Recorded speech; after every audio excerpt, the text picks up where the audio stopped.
guys, my name is Janet and I am the owner of Crafty Miss Janet. For today's video, I was inspired by my good friend Michelle. She's the owner of Lilyrosecraftroom and she inspired me to do this peekaboo snow globe tumbler. I will give you guys a close-up just so you can see how pretty it looks. I absolutely love this. It was also very fun to make. Her video was also very helpful, so I'll go ahead and link it down below. So if you guys are interested in how I made these, please stay tuned and keep on watching. Also, I made this shirt.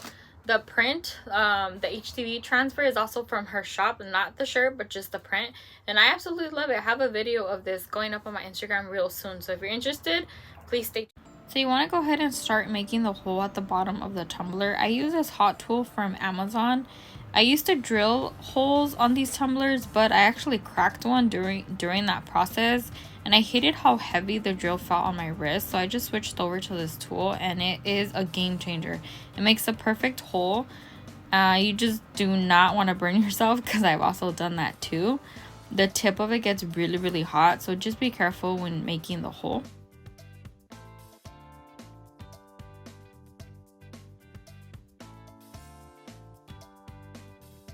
So once your hole is done, you want to go ahead and start filling your tumbler with your desired glitter.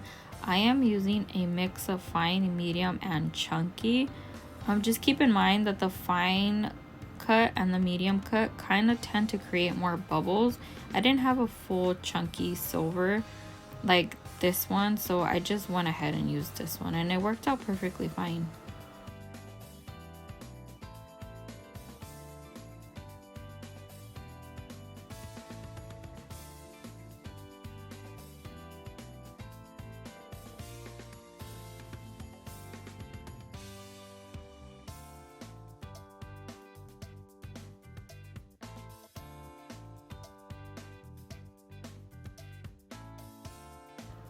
So I am using equal parts of water and vegetable glycerin, and this is what works best for me.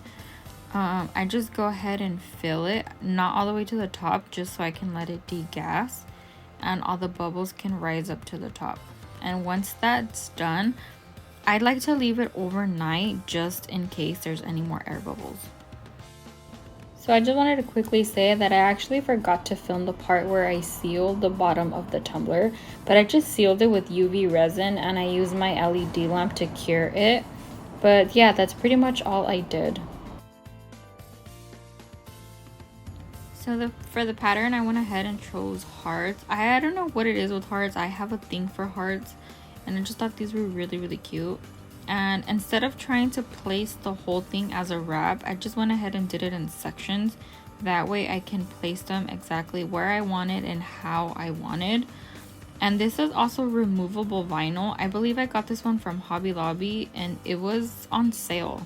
You can use whatever removable vinyl. You could also use permanent, but I don't recommend it because it might be harder to take off under the paint.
Once you are done placing all the hearts where you want to go ahead and go back just to make sure there's no open area, and if there is, you could go ahead and add a heart.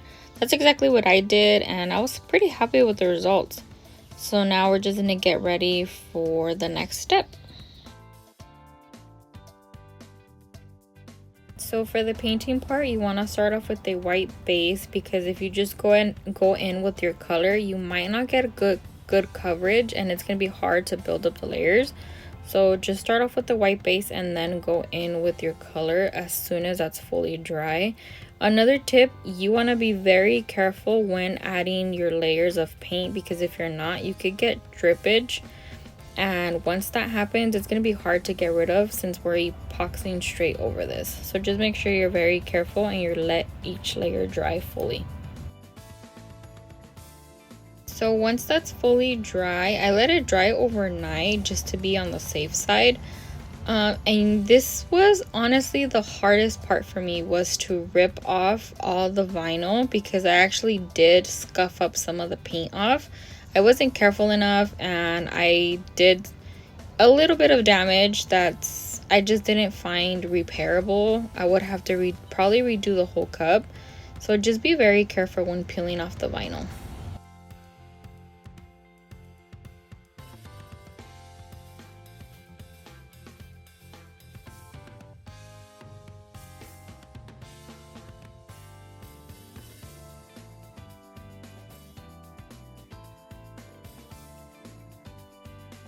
As for the logo, I went ahead and cut it out with my Cricut. I'll put the dimensions down below because I don't remember off the top of my head. But now we're just going to layer them and apply them to the center where the logo is. We're just not able to see it because of the paint.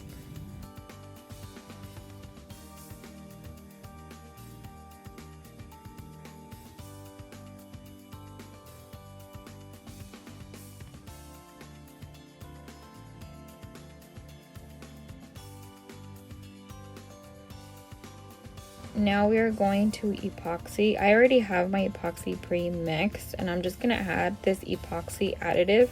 I absolutely love it. It gives it such a beautiful shine.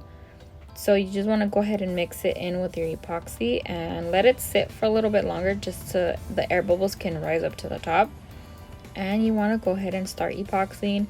Always remember, when using any type of resin, use proper PPE and work in a nice ventilated area, and always wear gloves. Once you add your first layer of epoxy, you want to go ahead and let this spin on your turner for a couple of hours. I actually let this spin overnight just because I like to give it the extra time. And I also do like to cover these. I just use a regular plastic bin just so no dust or debris get on it. And yeah, you just let it spin overnight and come back to it the next day.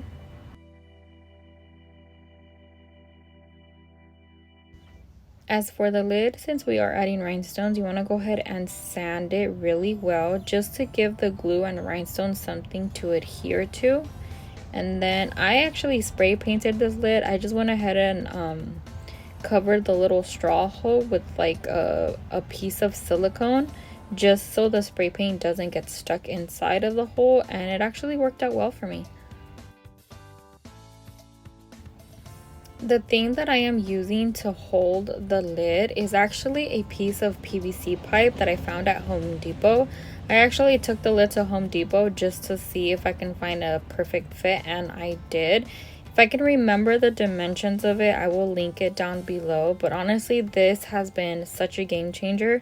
No more cramping with your hands holding the lid while you're trying to rhinestone. You just insert it into the PVC pipe and you work with it. And you could even spray paint with it, and it's honestly probably the best thing that I actually found to rhinestone.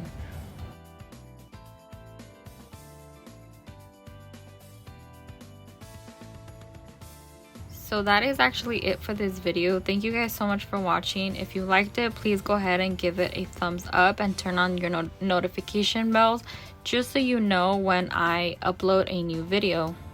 Thank you guys.